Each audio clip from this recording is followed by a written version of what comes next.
أعوذ بالله من الشيطان الرجيم. بسم الله الرحمن الرحيم. والتين والزيتون وطور سينين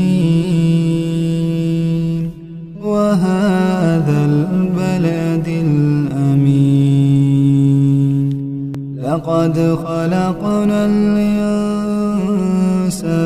في أحسن تقويم ثم رددناه أسفل سافلين